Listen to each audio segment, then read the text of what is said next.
A'udzubillahi minasyaitonirrajim. Bismillahirrahmanirrahim.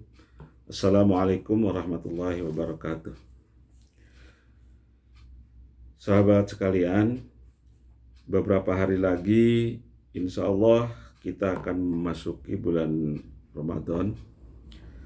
Seperti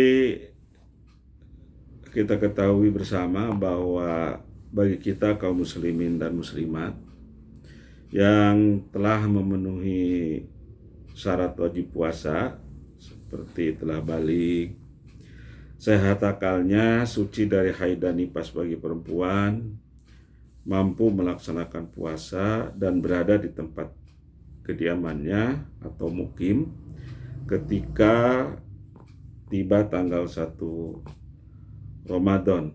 Artinya tidak sedang dalam perjalanan atau musafir, maka diwajibkan berpuasa.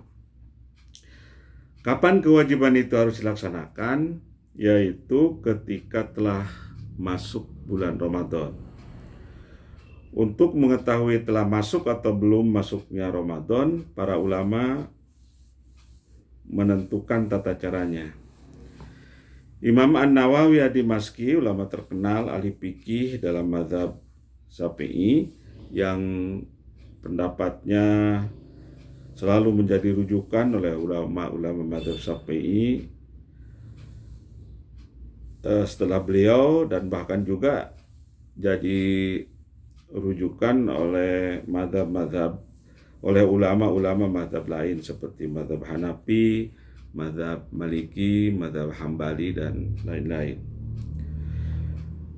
Beliau menjelaskan dalam salah satu kitabnya yang terkenal, yaitu kitab Minhajut Thalibin, tentang tata cara menentukan awal Ramadan.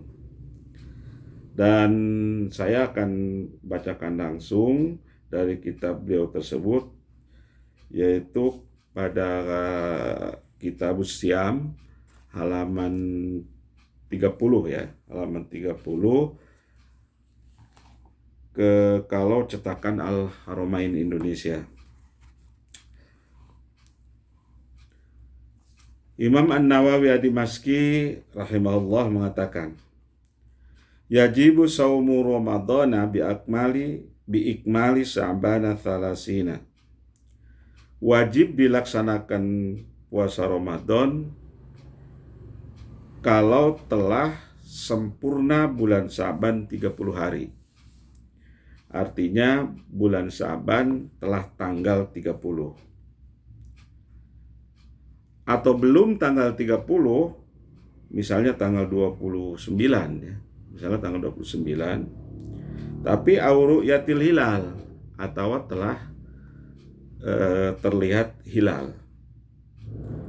Ya, seperti ada hadis yang diriwayatkan Imam Bukhari, sumu li ru'yatihi wa aftiru li ru'yatihi fa in humma alaikum fa akmilu iddata Sya'bana thalasin.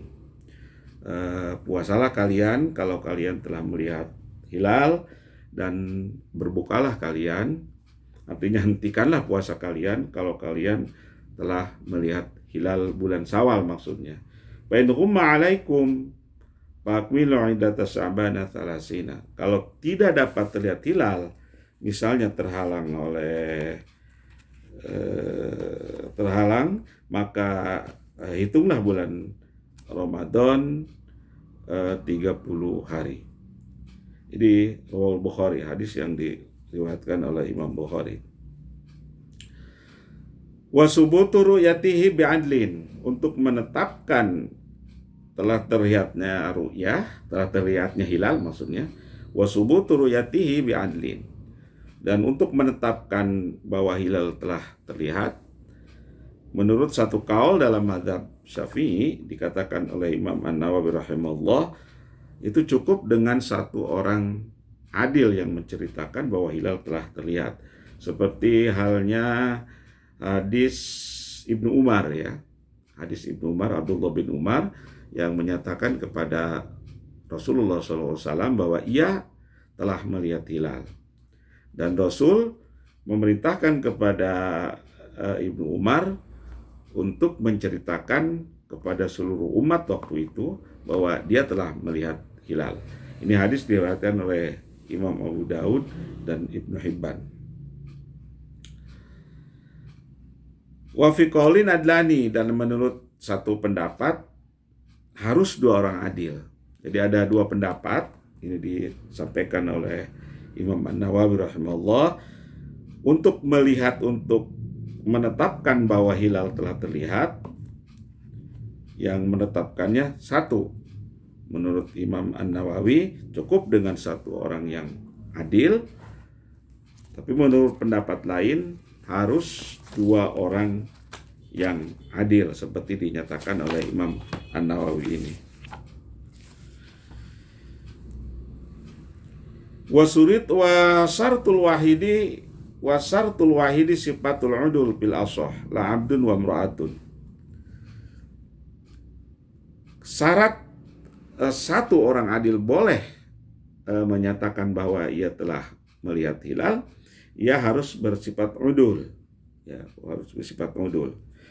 Di dalam ilmu fikih, khususnya di kitab Minhajut Thalibin ini ada dua istilah, ada adlun dan ada udul. Kalau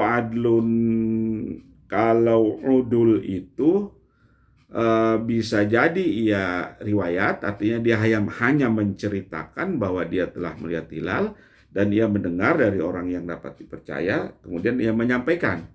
Dia sendiri tidak melihat, tetapi mendengar dari orang yang dapat dipercaya bahwa hilal Ramadan telah terlihat. Bisa juga dia syahadah, langsung dia melihat sendiri. Itu namanya udul. Tapi kalau adil, menurut Imam An-Nawawi rahimahullah itu harus maaf tadi saya salah ya. Kalau adlun bisa jadi ia riwayat, dia hanya menceritakan yang ia terima dari seseorang yang dapat dipercaya, atau dia melihat sendiri hilal itu. Tapi kalau udul itu artinya dia syahadah, ya, dia melihat langsung, dia sendiri yang melihat langsung dan ia menceritakan kepada yang lain. Seperti halnya hadis Ibnu Mas'ud tadi, hadis Ibnu Umar yang diceritakan oleh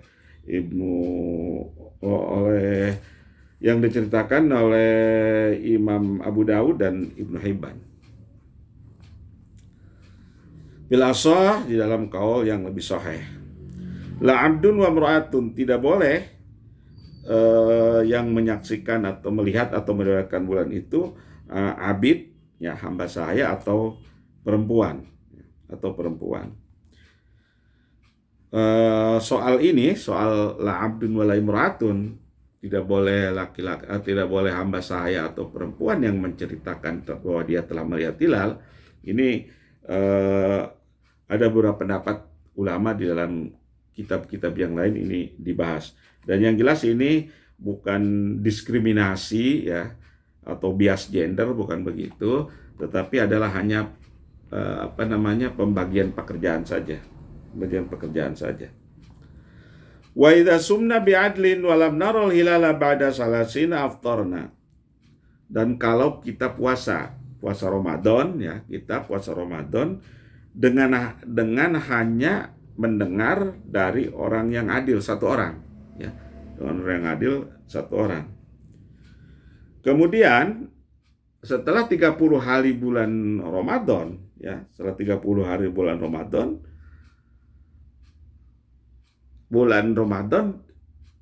kita boleh aftorna, kita boleh menghentikan puasa kita. Ya, kita boleh menghentikan puasa kita. Padahal asalnya begini, kalau kita boleh untuk menentukan hilal Ramadan satu orang yang adil, boleh, ya, satu orang yang adil. Tetapi untuk mengakhiri bulan Ramadan, artinya untuk menentukan kapan bulan Syawal, itu harus dua orang yang adil. Ini bentuk kehati-hatian. Tetapi kalau sampai tanggal 30 bulan Ramadan, sampai tanggal 30 Ramadan hilal belum terlihat, harus puasa dihentikan. Puasa Ramadan harus dihentikan. Dan kita masuk ke bulan Syawal, artinya besok hari kita melaksanakan Idul Fitri. Bil asah, menurut kaul asah, kaul yang lebih sahih. Wa in kanat as-sama'u mushiyatan, sekalipun langitnya cerah. Tapi kalau sudah 30 bulan puasa belum terlihat, bulan Ramadan belum terlihat hilal, kita harus menghentikan puasa kita. Dan kita siap memasuki bulan Syawal. Artinya kita beridul fitri.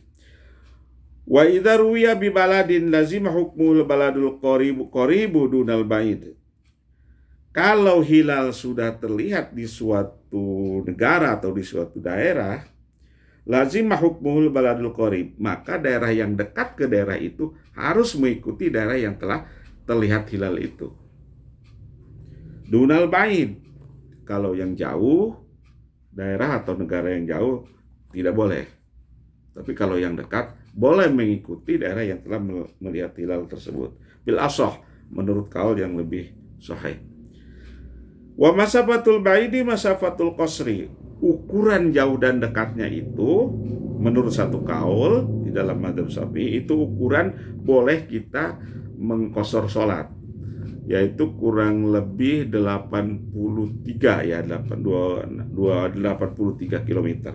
83 km. Tetapi wakila bi ikhtilafil batali. Tetapi kaul ini ada yang membantah, ya.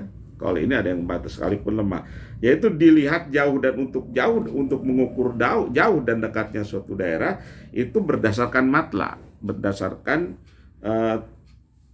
terbitnya matahari, berdasarkan terbitnya matahari. Qultu hadza ashah, menurut Imam Nawawi, saya katakan, kata Imam Nawawi, hadza ashah. Matla ini pedoman jauh dan dekatnya suatu daerah yang telah terlihat hilal itu berdasarkan matla, ya, berdasarkan terbitnya matahari, bukan berdasarkan masafatul qasri, jaraknya qasar. Wallahu a'lam. Wa idza lam nujib 'ala al-baladil akhari fasafara ilaihi min baladir ru'yah fal ashah annahu yuwafiquhum fi saumi akhiran. Bila kita tidak mewajibkan puasa kepada penduduk suatu negara, misalnya karena belum terlihat hilal. Kemudian lalu ada orang menuju ke wilayah lain itu dari negara yang telah terlihat hilal. Maka pendapat ashah, ya harus mengikuti mereka dalam hal puasa akhiran, di akhirnya. Contohnya begini, misalnya kalau di Banten sudah terlihat hilal, ya, kalau di Banten terlihat, atau katakanlah di Indonesia, ya, di Indonesia sudah terlihat hilal. Kemudian artinya besok bersiap untuk puasa. Kemudian datang tamu ke kita pada malam itu, misalnya kita terlihat hilal di Indonesia tadi sekitar jam 5 misalnya, atau setengah 6 sudah terlihat hilal. Artinya malam ini kita sudah bersiap-siap untuk puasa besok. Kita melaksanakan tarawih, sahur dan sebagainya. Kita sudah siap-siap untuk itu, karena kita besok akan puasa. Tiba-tiba ada tamu misalnya dari Malaysia, saudara kita dari Malaysia bertamu ke kita jam 12 atau jam 11 malam. Sementara dia berangkat dari Malaysia itu misalnya jam 7 malam. Dan tadi jam 5 waktu Malaysia atau jam setengah 6 waktu Malaysia, di Malaysia belum terlihat hilal. Artinya dia belum bersiap-siap untuk melaksanakan ibadah puasa besok hari. Sementara kita sudah siap-siap karena di kita sudah terlihat hilal. Bagaimana itu orang tersebut? Apakah dia harus berpegang kepada kepada negaranya saja yang belum terlihat hilal, atau dia mengikuti daerah di mana dia sedang bertamu sekarang? Kata Imam An-Nawawi, fal ashah annahu yuwafiquhum bis saumi akhiran.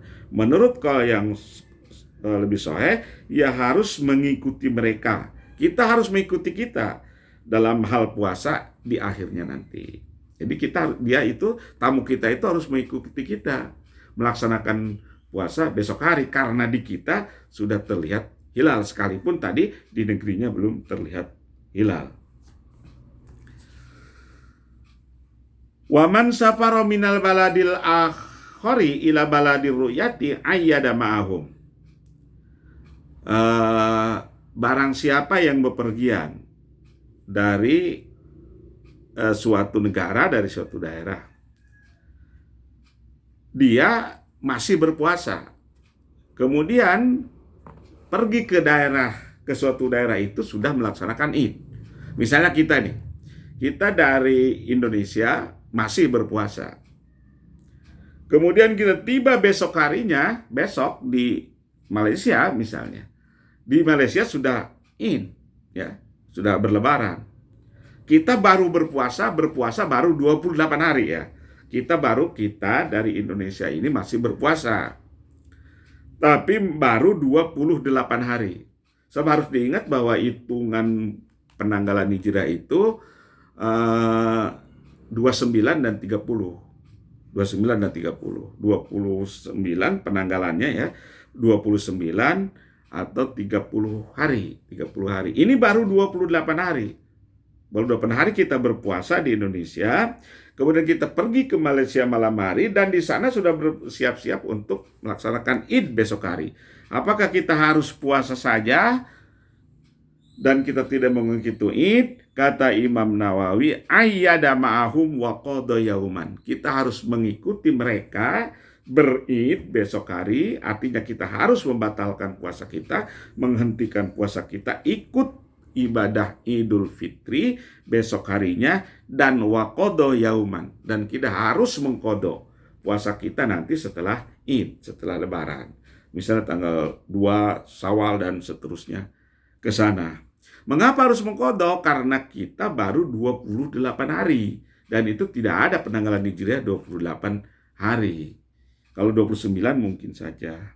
Kita harus mengikuti berlebaran di sana, sekalipun puasa kita baru 28 hari. Tetapi nanti setelah lebaran tanggal 23, seperti saya katakan tadi, kita harus mengqadha 1 hari. Wa man asbaha mu'ayyidan fasarat safinatuhu ila baldatin ba'idatin ahluha siyamun fal asah annahu yumsiku baqiyatal yaum. Sekarang masalahnya begini, kalau kita sudah tidak berpuasa, kita sudah berlebaran di sini, kemudian kita bepergian ke suatu daerah atau ke suatu negara yang dekat dengan kita, katakan tadi seperti saya contohkan tadi Malaysia, di sana masih berpuasa. Ini sebaliknya dari yang tadi. Kalau tadi kita yang masih berpuasa di sana sudah tidak berpuasa, sudah berlebaran. Ini sebaliknya, kita sudah berlebaran di sini di Indonesia, kita ke Malaysia masih berpuasa. Bagaimana itu? Fal asah annahu yumsiku baqiyatal yaum. Kita harus membatalkan puasa kita, dan tetapi kita harus kita kan tadi tidak berpuasa, tapi kita harus menahan diri untuk tidak makan, tidak minum di tempat umum. Lihurmatil wakti, karena menghormati orang, saudara-saudara kita di daerah tersebut, atau katakanlah di Malaysia yang sedang berpuasa. Wallahu a'lam bishawab.